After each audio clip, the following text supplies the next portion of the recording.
Dalam pencarian hari ke-6 tersebut, tim SAR TNI AL yang tergabung dalam operasi SAR gabungan Basarnas berhasil menemukan 2 korban dalam keadaan selamat. Sementara itu 4 korban lainnya ditemukan telah meninggal dunia.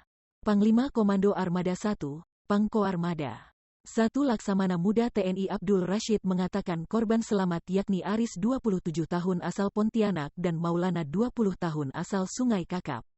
Kedua korban tersebut, kata Rashid, merupakan ABKKM kawan lama 999 yang ditemukan tim SAR TNI AL kemudian, kata dia, langsung memberikan pertolongan pertama kepada keduanya di atas KRI Kerambit 627.